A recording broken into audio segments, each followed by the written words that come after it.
Assalamualaikum warahmatullahi wabarakatuh. Halo sahabat semuanya, selamat berjumpa dengan Malam Misteri.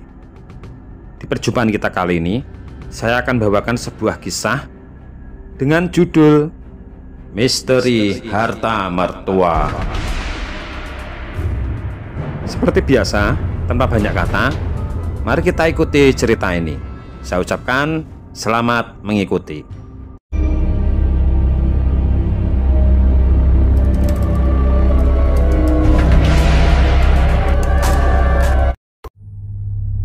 Sore itu terdengar suara pintu digedor dengan keras. Ketika pintu terbuka, Pak Lurah melihat di depan rumahnya dipenuhi oleh warga. "Ada apa ini?" tanya Pak Lurah kepada salah seorang warga yang sebut saja namanya Danang. Danang pun langsung menjawab, "Begini Pak Lurah, apa benar itu rumah tua mau dibongkar?" Pak Lurah sepertinya agak kebingungan. Kemudian dia bertanya, "Maksud kalian itu apa?" Danang pun langsung menyaut, "Lihat sendiri saja sana Pak.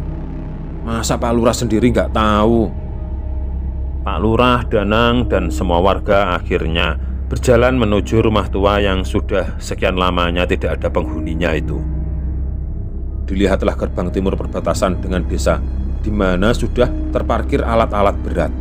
Pak Lurah langsung mendatangi pihak yang terlibat dari sana. Baru diketahui, ternyata rumah tua itu sudah dibeli oleh Pak Gatot, seorang pengusaha beras yang paling kaya di daerah itu. Dan pemilik bangunan itu berniat merobohkan bangunan lama karena akan dibangun sebuah rumah baru yang megah. Wajah Pak Lurah dan warga tampak pucat. Ada kengerian yang terpampang di mata mereka semua. Akhirnya, malam itu Pak Lurah menghubungi pihak yang lebih tinggi, atasan dari kontraktor yang bekerja. Namun rupanya tak membuahkan hasil. Keesokan harinya bangunan-bangunan tua itu siap dirobohkan. Pak Lurah hanya mengatakan satu hal, "Kalau besok sampai ada yang mati, jangan panggil-panggil saya. Kalian tidak tahu apa yang ada di dalam sana." Pak Lurah langsung pergi, sementara warga membubarkan diri. Beberapa hari kemudian, apa yang dikhawatirkan oleh Pak Lurah dan para warga terjadi juga. Sore itu, orang yang bertanggung jawab terhadap proyek itu menemui Pak Lurah. Ternyata 4 orang anak buahnya tewas di tempat. "Kemarin kan saya sudah bilang kalau rumah tua itu bukan rumah sembarangan," kata Pak Lurah kepada kontraktor itu. Akhirnya kontraktor itu mengundurkan diri dan digantikan oleh orang lain. Ternyata apa yang terjadi sebelumnya tidak membuat Pak Gatot mengurungkan niatnya untuk membongkar rumah tua itu. Rumah tua itu tetap dibongkar dan dibangunlah sebuah rumah yang megah yang sampai sekarang dia tempati bersama keluarganya. Pak Gatot ini mempunyai seorang anak perempuan yang bernama Weni. Pagi itu, Weni datang ke kelurahan dengan niat untuk mengurus balik nama tanah dari rumah tua yang baru saja dibeli oleh ayahnya. Begitu sampai di kantor, Weni langsung ditemui oleh Danang. "Ada perlu apa ya Mbak?" "Begini Mas, saya mau balik nama sertifikat tanah bangunan yang baru dibeli oleh ayah saya kemarin." Kemudian Danang menjawab, "Tapi Pak Lurah sekarang tidak ada di kantor. Begini saja Mbak, ini berkasnya saya terima. Nanti mbaknya saya hubungi setelah saya konfirmasi dengan Pak Lurah."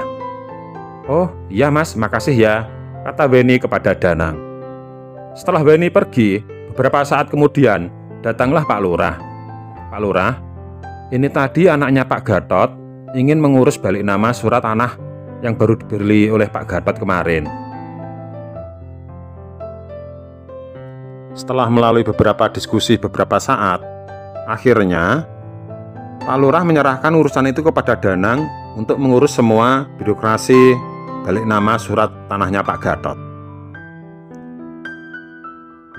Berawal dari proses kepengurusan surat-surat tanah ini, akhirnya membuat Danang dan Weni sering bertemu, dan mereka semakin akrab, dan akhirnya terjalinlah ikatan cinta di antara mereka.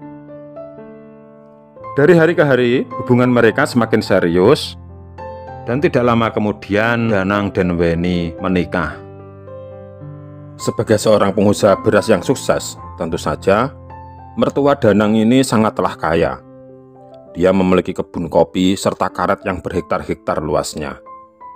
Weni ini pun anak tunggal, sehingga seluruh harta Pak Gatot tentu saja akan diwariskan kepadanya. Namun, Danang benar-benar tidak menyangka, setelah hidup bersama mereka, satu persatu, tabir mulai terkuak. Danang baru menyadari kalau Pak Gatot itu ternyata orang yang sangat kejam. Dia adalah pelaku beberapa pesugihan, bahkan dia rela mengorbankan siapapun untuk mencapai ambisi. Weni pernah bercerita kalau keluarganya mempunyai perkebunan yang sangat luas. Bahkan pekerjanya pun puluhan jumlahnya. Dan semua hartanya akan diwariskan kepada keturunannya kelak. Sebab bapak ibunya sudah berumur. Tentu saja Danang sangat senang. Siapa sih yang tak tergoda oleh harta? Danang membayangkan jika anaknya nanti pasti hidup berkecukupan dan tidak merasakan kelamnya hidup seperti yang dia rasakan. Sebelum semua aib terkuak, Danang benar-benar sangat bersyukur.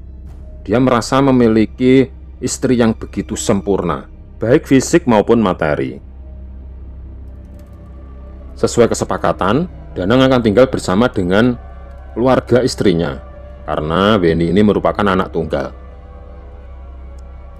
Di rumahnya Weni ini ada dua orang pekerja yang bernama Pak Kusno dan Mbok Iem. Mereka adalah orang kepercayaan Pak Gatot. Saat sedang makan, tanpa sengaja Danang melihat sebuah gubuk yang berada di sebelah utara dapur. Hampir saja Danang tersedak lantaran ada seseorang yang keluar dari gubuk tersebut. Seseorang itu seperti seorang wanita dengan posisi setengah membungkuk.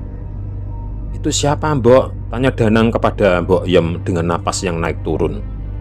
"Itu Sumini, adiknya Pak Gatot. Kenapa sendirian di situ?" Tak henti-hentinya Danang bertanya karena penasaran dengan perempuan itu. "Dia mengalami keterbelakangan mental," saut Mbok Iem setengah berbisik. "Jadi Pak Gatot melarang dia untuk keluar. Maksudnya?"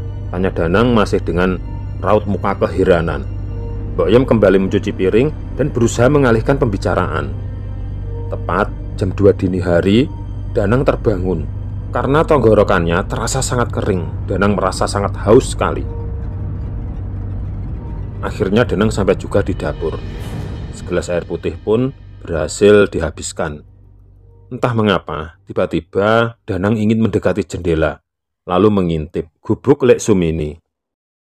Ternyata wanita itu sedang duduk di lincah. Meski wajahnya tak terlihat jelas, namun samar-samar terdengar tangisannya yang menyayat hati. Timbullah keinginan Danang untuk mendekatinya. Danang berharap siapa tahu bisa lebih mengakrabkan diri. Danang membuka pintu perlahan lalu berjalan seraya memeluk tubuhnya karena dinginnya malam. Kembalikan anakku," sayup-sayup Danang mendengar Lek Sumini terus saja berteriak sambil menangis dan terus mengulang-ulang kata-kata kembalikan anakku. Sejenak dahinya Danang mengernyit. Apa Lek Sumini sudah menikah sebelumnya ya? Batin Danang. Tapi menurut kata-kata Mbok Iem, Lek Sumini ini mengalami keterbelakangan mental sejak kecil. Apa ada yang memang sengaja menodainya begitu sampai di gubuknya Lek Sumini? Ternyata Lek Sumini menyambut Danang dengan kurang ramah. Hampir saja dia mencakarnya. Namun dengan sigap, Danang langsung meraih tangannya. Lek Sumini langsung tertunduk lesu saat Danang mengatakan kalau dia ini adalah suaminya Weni. "Pergi dari tempat ini. Cepat, pergilah nak." Tiba-tiba Lek Sumini berteriak seraya mendorong tubuhnya Danang sampai Danang terjatuh. Danang pun kemudian bangkit lalu bergegas menjauhi tempat ini. Lek Sumini mulai bertindak sangat aneh dengan menarik rambutnya dengan kasar, bahkan mencakar-cakar tubuhnya sendiri. Keesokan malamnya, kembali Danang mengalami kejadian serupa. Tanpa sengaja dia melihat gubuk di sebelah utaranya dapur. Baru hendak menutup tirai, tiba-tiba muncul seseorang yang mendatangi gubuknya Lek Sumini. Orang itu menariknya paksa lalu menyeretnya masuk. Tanpa berpikir panjang, Danang pun segera berlari untuk menyelamatkan Lek Sumini. Sesampai di tempatnya Lek Sumini, Danang langsung berteriak, "Lepaskan dia!" Namun, tiba-tiba ada seseorang yang memukul Danang dari belakang. Seketika itu juga, Danang langsung pingsan tak sadarkan diri. "Alhamdulillah, akhirnya kamu sadar juga, Mas." Sama-sama Danang mendengar suara istrinya. Danang memandangi sekelilingnya, seraya mengusap tengkuknya yang masih terasa sakit. "Kamu kok bisa pingsan di dapur, Mas? Apa kamu terpeleset?" tanya Weni. "Pingsan di dapur?" Danang masih ingat kalau tadi ada yang memukulnya waktu hendak menyelamatkan Lek Sumini. Danang masih bingung dengan semuanya. "Ya udah, lain kali biar Mbok Yem yang menyiapkan air. Kamu gak usah ke dapur," saut Pak Gatot ikut menimpali. Danang pun mengangguk meski ada sesuatu yang masih mengganjal. "Siapa ya yang memindahkan aku ke dapur?" tanya Danang dalam hati. Keesokan malamnya kembali Danang mengawasi gubuknya Lek Sumini. Dan kembali dia mendapati ada seorang lelaki yang mendekati gubuk itu. Akhirnya Danang dengan lebih waspada langsung mendatangi gubuknya Lek Sumini. Begitu sampai di dekat gubuk, Danang benar-benar tidak menyangka. Ternyata di dalam rumahnya Lek Sumini sudah ada 3 orang lelaki tinggi besar yang langsung menyergapnya. Danang pun langsung ditangkap dan diikat di dalam rumahnya Lek Sumini. Dalam kondisi terikat, akhirnya Danang menyadari kalau sebenarnya kemarin itu dia tidak terpeleset di dapur. Dia mulai merasakan hal-hal yang tidak wajar. Mulai dari Pak Gatot, bahkan Weni istrinya itu, Danang merasakan ada yang ditutup-tutupi dari mereka. Beberapa saat kemudian, masuklah seorang lelaki tinggi besar dengan memakai topeng. Lelaki ini mendekati Danang sambil berkata, "Untung saja kamu ini suaminya Weni. Coba saja kalau kamu itu orang lain, pasti ku habisi saat ini juga. Tapi kamu akan kulepaskan, tapi dengan syarat jangan suka mencampuri urusan orang lain. Ini sebagai peringatan. Jika kamu masih mengulanginya lagi, aku tidak segan-segan akan menghabisimu," kata lelaki itu sambil melepaskan ikatannya. Kemudian dia kembali memukul kepalanya Danang sampai Danang pingsan. Sayup-sayup, Danang mendengar suara adzan subuh. Danang mendapati dirinya sedang berbaring di tempat tidur. Dia bertanya-tanya pada dirinya sendiri, "Aduh, apa mungkin tadi aku bermimpi? Ah, tidak mungkin. Aku benar-benar merasakan sakit di kepalaku. Ini pasti ada yang tidak beres. Pasti ada yang berusaha membuatku seperti bermimpi. Karena aku benar-benar yakin kalau tadi sebenarnya kejadian nyata." Di malam harinya, Danang melihat Pak Gatot atau mertuanya itu berjalan mengendap-endap menuju garasi. Langkahnya sangat mencurigakan. Sesekali dia menoleh ke belakang, sehingga terpaksa Danang berlindung di balik kursi. Setelah dirasa cukup aman, barulah Danang keluar dari persembunyiannya, mengendap-endap, lalu mencari tempat yang paling dekat dengan Pak Gatot. Terlihat Pak Gatot merogoh saku celana, lalu meraih ponsel. Sayup-sayup, Danang mendengar pembicaraannya Pak Gatot dengan seseorang di ponselnya. "Malam Jumat Kliwon, kita bisa mulai ritualnya. Kamu datanglah ke tempat biasa." Pak Gatot menghisap rokok, lalu melanjutkan pembicaraan. "Pastilah, buahnya berumur 2 bulan dan jarum 1 pastinya." "Apa? Mahar?" "Tentu saja, mana ada pesugihan tanpa mahar. Tapi hasilnya kan berlipat-lipat." Sejenak Pak Gatot tertawa, lalu membuang puntung rokoknya. Danang beringsut mundur karena Pak Gatot seperti akan menyudahi pembicaraan. Takut dan gemetar bercampur aduk menjadi satu. Meski Danang tidak mengerti maksud dari buah dan jarum, namun Danang sangat yakin jika ini mengenai pesugihan. Sesampainya di kamar, tubuhnya Danang masih bergetar hebat. Sengaja Danang mematikan lampu supaya Pak Gatot tidak curiga. "Apa mertuaku pelaku pesugihan?"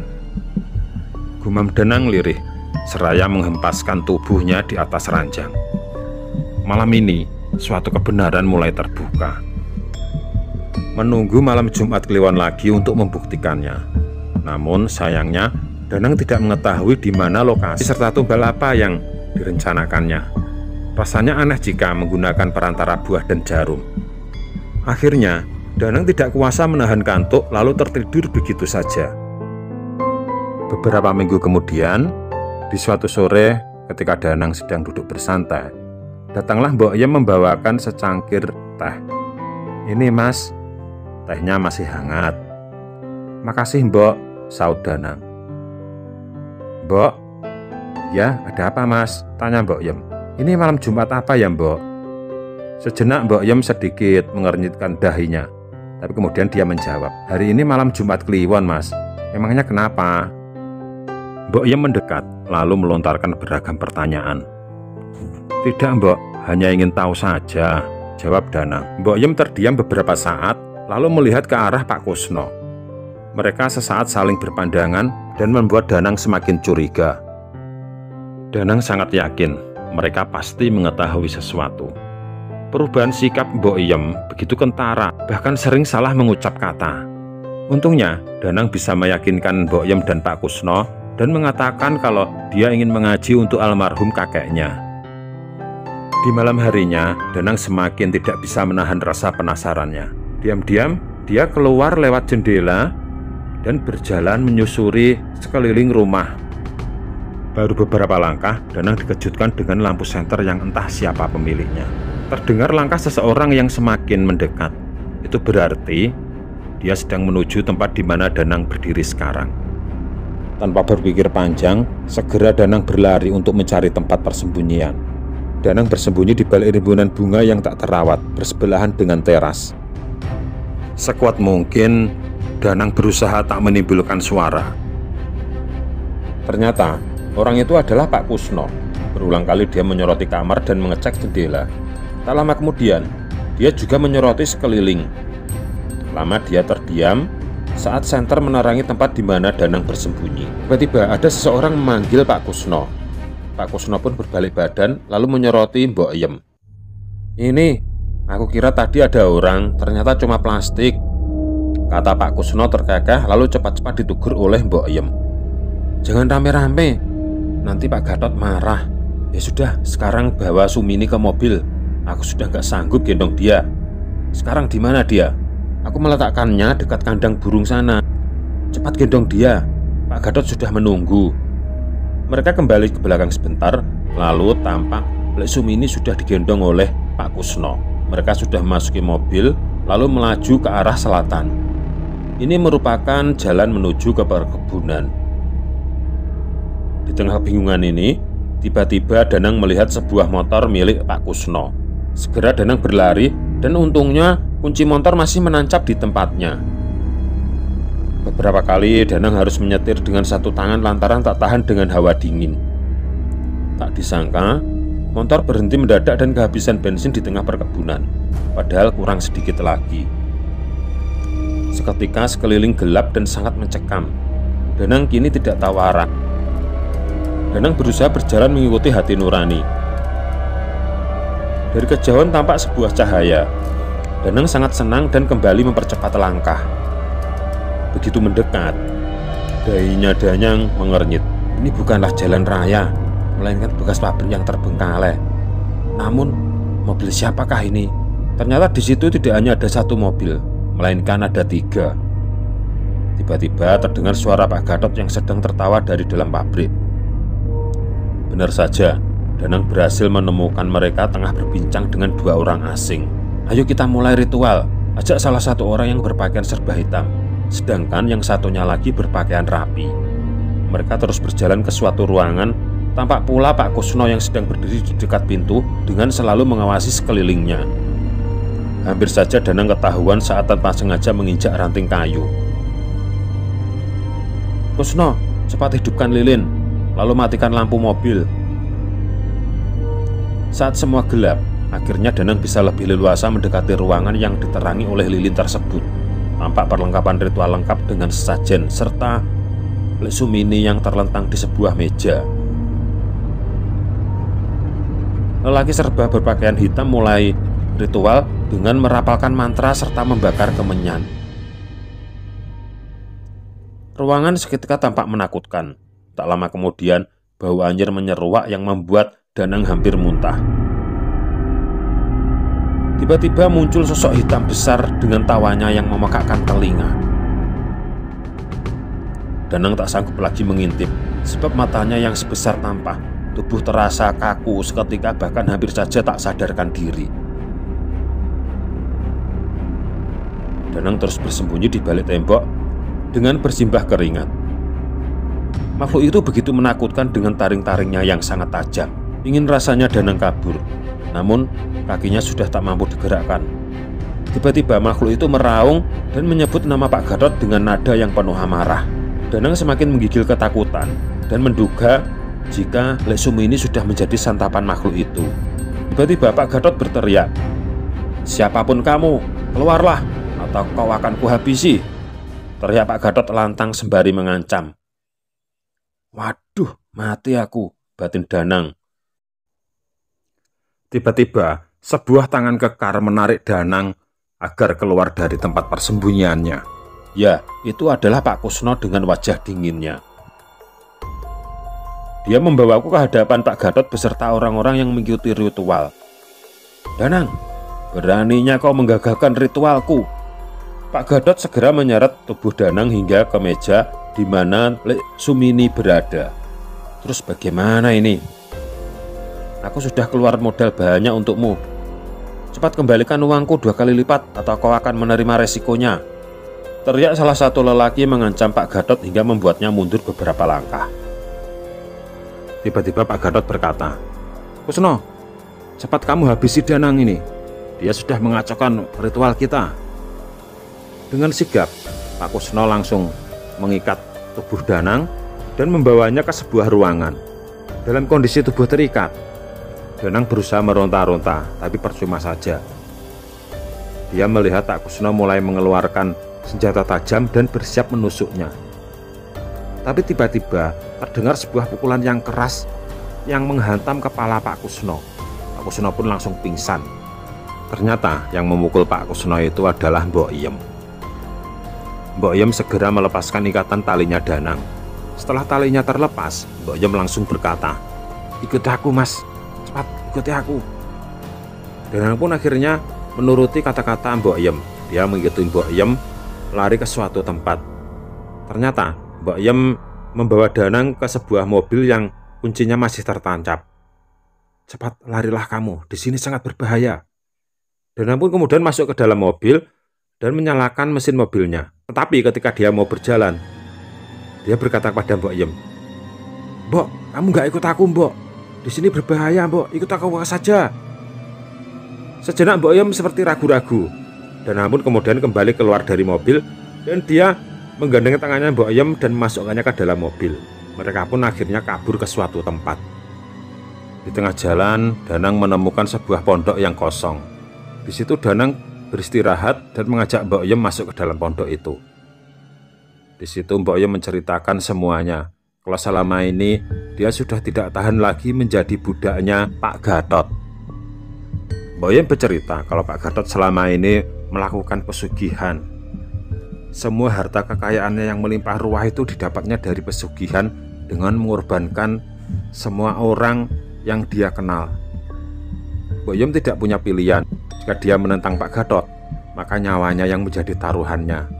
Namun kali ini Mbok Iem benar-benar sudah tidak mau tahu lagi. Dia sudah tidak tahan.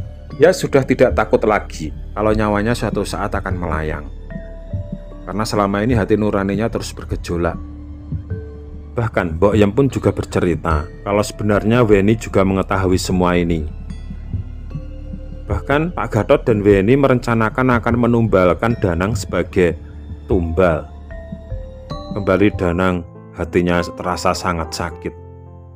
Keluarga bahagia dan keluarga sempurna yang selama ini dia syukuri ternyata tidak lain adalah keluarga yang sangat bejat.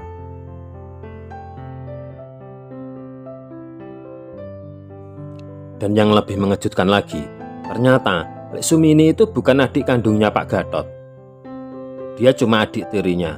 Dan yang mengenaskan adalah Ternyata selama ini yang menghamili Lek Sumini itu adalah Pak Gatot. Berkali-kali Lek Sumini dihamili dan diambil janinnya dan dijadikan tumbal pesugihannya Pak Gatot. Bahkan Mbok Yem juga bercerita kalau sebenarnya Danang itu tidak pernah terpeleset di dapur. Itu semua rekayasanya Pak Gatot. Mendengar semua itu hati Danang semakin geram. Beberapa saat kemudian, mereka mendengar suara mobil mendekat.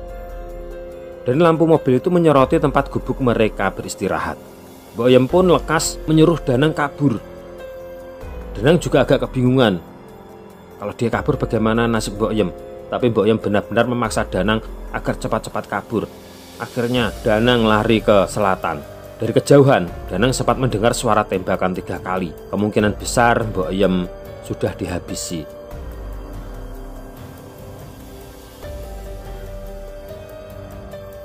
Danang merasa kalau kondisinya saat ini tidak memungkinkan untuk melawan 2 orang sekaligus. Apalagi kedua orang ini badannya tinggi besar dan salah seorang dari mereka membawa senapan.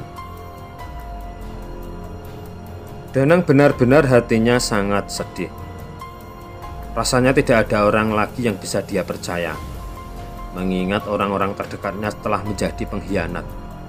Bahkan istrinya sendiri pun sekarang sudah menjadi makhluk yang sangat keji. "Kamu siapa?" tanya seseorang yang datang secara tiba-tiba seraya menepuk pundak Danang dari belakang. Seketika itu juga, Danang langsung mendongak dan hampir saja berteriak karena terkejut. Lelaki itu memandangi Danang dari kaki hingga kepala. Akhirnya lelaki itu mengajak Danang pergi ke rumahnya. "Siapa itu, Mas?"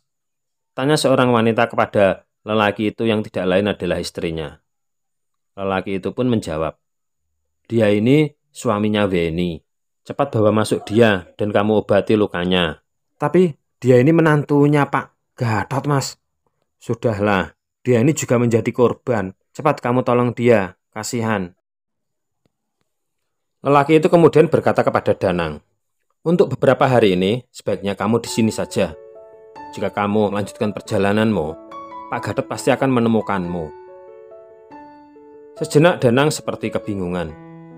Untuk saat ini sepertinya dia belum bisa mempercayai siapapun. "Sudahlah, kamu tidak perlu ragu-ragu.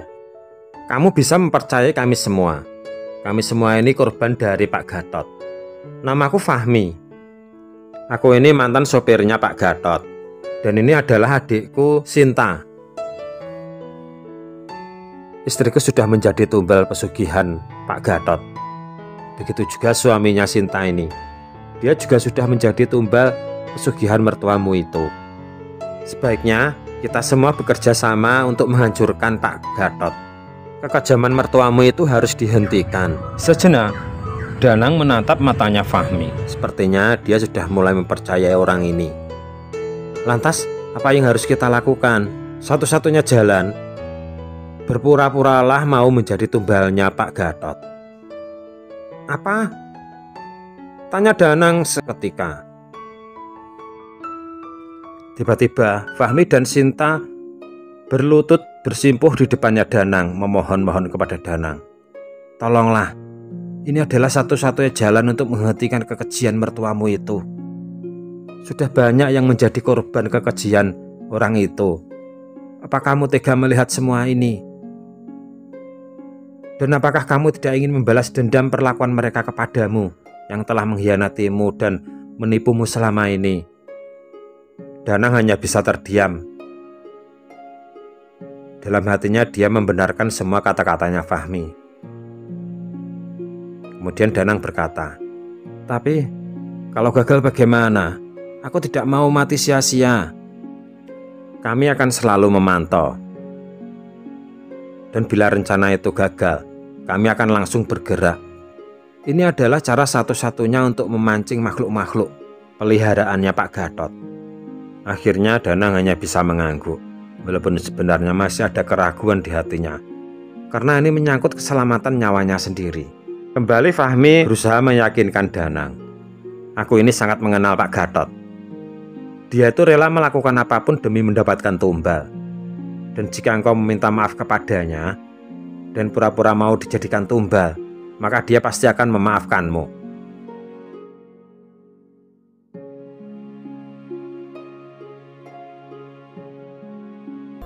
Singkat cerita, di malam Jumat Kliwon berikutnya, Danang, Fahmi, dan Sinta berangkat mendatangi pabrik tempat ritualnya Pak Gatot.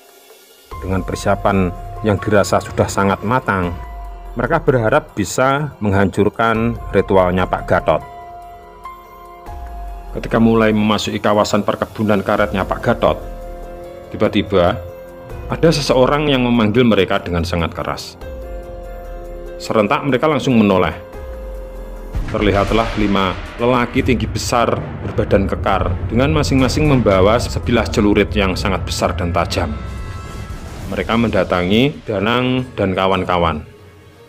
Danang sangat ketakutan, berbeda dengan Fahmi. Dengan percaya diri, Fahmi langsung mencabut pedangnya dan menantang kelima orang itu. Melihat Fahmi yang begitu berani dan percaya diri, akhirnya Danang malu sendiri. Dia kagum dengan keberanian Fahmi. Yang pada awalnya Danang sangat ketakutan, tapi begitu melihat keberanian Fahmi, timbullah rasa kagum dan ingin meniru apa yang dilakukan Fahmi. Danang pun akhirnya dengan sigap mengambil sebongkah batu di sampingnya dan siap menghantamkan kepada kelima orang yang membawa celurit itu. Kelima orang itu pun langsung berteriak, "Sabar, sabar, jangan salah paham, jangan salah paham." Sejenak Danang dan Fahmi berpandangan. Fahmi pun langsung menyarungkan pedangnya dan Danang pun menurunkan bongkahan batu yang dia bawa. Salah seorang dari kelima yang berpakaian hitam mendatangi Fahmi. "Tenanglah, kalian jangan salah paham. Kami ini memang anak buahnya Pak Gatot. Tapi terus terang, kami benar-benar sudah tidak tahan dengan kelakuannya. Kami ingin terbebas dari Pak Gatot. Kami semua sadar kalau dia itu orang yang sangat kejam. Jika kalian berniat ingin menghancurkannya, kami siap membantu kalian." Kembali, Danang dan Fahmi berpandangan. "Bagaimana ini, Fahmi? Apakah mereka bisa dipercaya?" "Entahlah, Nang. Coba aku selidiki," kata Fahmi. Kemudian Fahmi mendekat dan mengajak bicara kelima orang itu. "Apa kalian serius? Jangan-jangan ini siasat kalian untuk menangkap kami?" "Oh, tidak. Kalian jangan berprasangka seperti itu. Kami benar-benar sudah bertobat dan ingin membantu kalian." Danang memandangi mata masing-masing dari orang-orang itu. Terlihat mereka sepertinya memang benar-benar jujur dan ingin membantu mereka. Akhirnya Fahmi pun menyetujui mereka untuk bergabung bersamanya. "Apa kalian menyerbu sekarang juga?" tanya salah seorang yang bernama Parjo. Fahmi pun menjawab, "Iya, karena hari ini malam Jumat Kliwon, di mana mereka pasti akan melakukan ritual." Parjo pun kemudian berkata, "Kalau menurutku sebaiknya jangan sekarang." "Loh, kenapa?" tanya Fahmi. "Sebelum kalian berangkat, aku ingin tahu bagaimana siasat kalian untuk menghancurkan Pak Gatot." Fahmi pun menjelaskan, kalau menurut kakeknya, mereka bisa dihancurkan jika jin perewangan Pak Gatot muncul dan Pak Gatot bisa dibunuh di depan matanya para makhluk perewangannya. Maka dengan sendirinya makhluk-makhluk itu juga akan lenyap. Jelas Danang. Parjo pun kemudian menghela napas panjang. "Apa yang dikatakan kakek kalian itu memang benar. Tapi jika kalian melakukan sekarang ini, kalian hanya mengantar nyawa." "Loh, memangnya kenapa?" tanya Fahmi. Kemudian Parjo meneruskan ceritanya. "Benar sekali yang kalian katakan. Kalau Pak Gatot dibunuh di depan jin perewangannya, maka semuanya akan hancur. Tapi apa kalian sanggup membunuh Pak Gatot? Perlu kalian tahu, Pak Gatot dan Pak Kusno itu mempunyai ilmu kebal tingkat tinggi.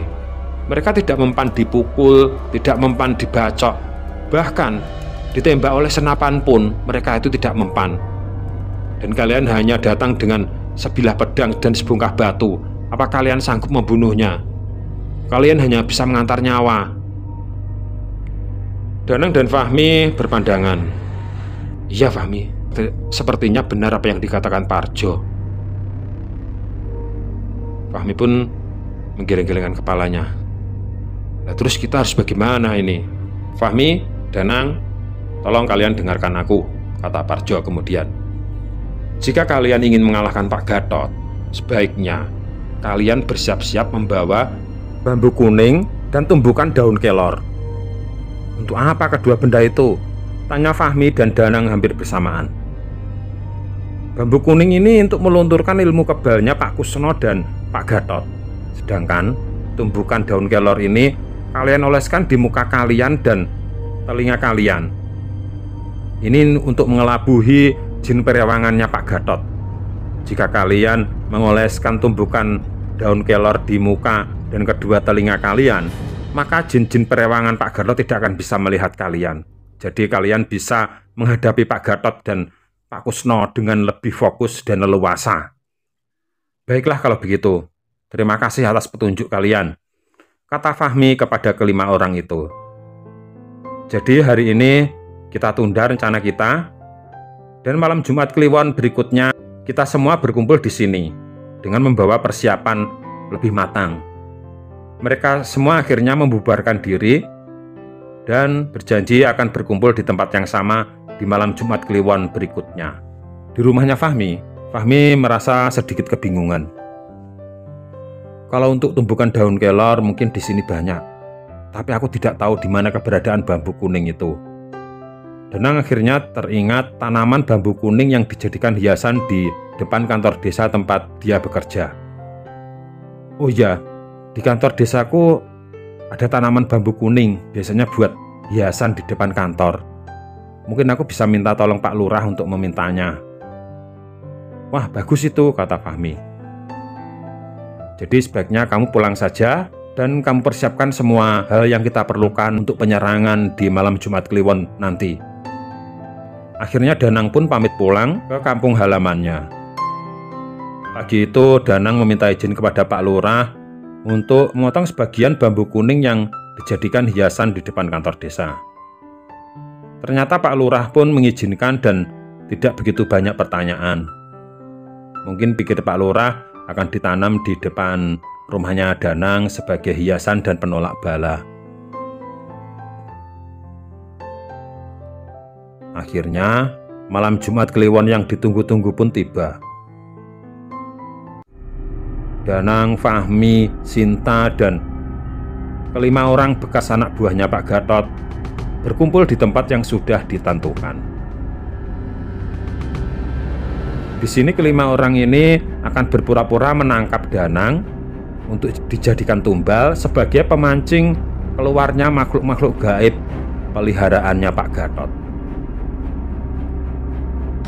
Danang pun pura-pura diikat dan dibawa oleh kelima orang itu menuju ke bangunan bekas pabrik tempat ritualnya Pak Gatot. Pak Gatot dan kawan-kawannya sangat senang sekali mendapati anak buahnya berhasil menangkap Danang. Akhirnya engkau tidak bisa lolos, Danang. Danang diam saja. Menjelang tengah malam, Danang pun dibawa ke meja persembahan.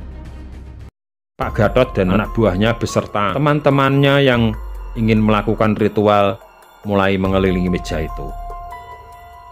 Beberapa saat kemudian, muncullah asap mengepul dengan sangat tebalnya.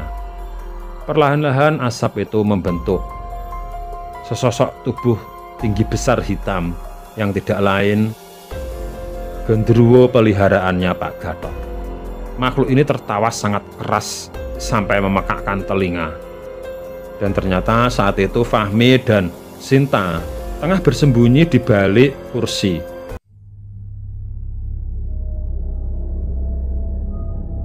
Setelah makhluk peliharaannya Pak Gatot itu berhasil dipancing keluar, Fahmi, Sinta, dan kelima orang bekas anak buahnya Pak Gatot yang membelot itu langsung melepaskan ikatan tali yang mengikat Danang. Secepat kilat, kelima orang bekas anak buahnya Pak Gatot itu mengoleskan tumbukan daun kelor ke muka dan telinga mereka. Fahmi pun langsung melemparkan 5 batang bambu kuning kepada mereka. Setelah Danang berhasil dilepaskan, Fahmi kemudian mengoleskan tumbukan daun kelor itu ke muka dan kedua telinganya Danang. Tak lupa Fahmi memberi Danang sebatang bambu kuning. Akhirnya, kedelapan orang itu sudah siap siaga. Muka mereka masing-masing sudah dipoles dengan tumbukan daun kelor, dan masing-masing dari mereka memegang bambu kuning. Iblis peliharaannya Pak Gatot sepertinya kebingungan. Tadi mereka sempat melihat Danang, kok sekarang Danang lenyap dari penglihatan mereka. Pak Gatot pun akhirnya memerintahkan para iblis perewangannya untuk menyerang orang-orang yang memegang bambu kuning itu. Tapi para jin perewangannya Pak Gatot benar-benar seperti kebingungan. Mereka seperti tidak bisa melihat apa-apa. Ada apa ini, batin Pak Gatot? Kenapa makhluk-makhluk peliharaanku semuanya diam? Ketika Pak Gatot tengah berpikir seperti itu, Fahmi, Danang, dan kawan-kawannya mulai menyerang orang-orang yang berada di pihaknya Pak Gatot. Pak Gatot sangat terkejut sekali, karena kelima anak buahnya ada yang membelot. Satu persatu anak buah Pak Gatot berhasil dilumpuhkan. Bahkan Pak Kusno pun tidak berdaya. Namun Pak Gatot dengan percaya diri tetap menghadapi gempuran Fahmi dan Danang. Dia merasa memiliki ilmu kebal, jadi tidak ada yang perlu ditakutkan. Namun ketika hantaman bambu kuning menimpa tubuhnya bertubi-tubi, Pak Gatot merasakan tubuhnya sangat lemah dan tidak mempunyai tenaga. Ketika Pak Gatot sudah tidak berdaya, dengan beringas Fahmi hendak menghabisi Pak Gatot. Namun tiba-tiba Fahmi dicegah oleh Sinta. "Cukup mas, cukup, jangan kau teruskan. Dia sudah tidak berdaya. Tapi jika tidak kita habisi, dia akan menebar maut. Tapi kita tidak boleh membunuh musuh yang tidak berdaya, mas," kata Sinta. Tiba-tiba terdengar suara raungan yang sangat keras. Ternyata genderuwo peliharaannya Pak Gatot sepertinya sangat marah ketika mendapati tumbal yang dipersembahkan untuknya lenyap. Dia sangat marah kepada Pak Gatot karena merasa ditipu. "Hei Gatot, di mana tumbal persembahan yang kau persembahkan untukku?" kata genderuwo itu sambil mendekat dan menjambak kepalanya Pak Gatot. Dengan tenaga tersiksa, Pak Gatot menunjuk ke arah mukanya Danang. Tapi genderuwo itu seperti tidak bisa melihat apa-apa. "Kamu benar-benar membohongiku. Kamu tahu kan resikonya membohongi aku?"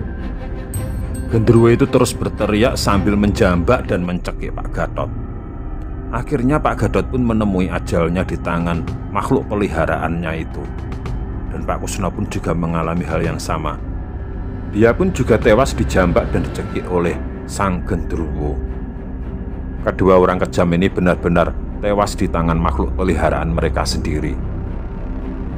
Setelah Pak Kusno dan Pak Gatot tewas, dengan sendirinya makhluk-makhluk peliharaan mereka itu menghilang seketika, lenyap tak berbekas.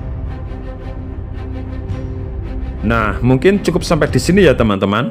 Sebuah cerita yang sangat panjang sekali, dan semoga saja cerita ini bisa menghibur teman-teman semuanya, dan kita semua bisa mengambil hikmah dari semua kejadian yang ada di dalam cerita ini. Sekian dan terima kasih, semoga bermanfaat. Wassalamualaikum warahmatullahi wabarakatuh.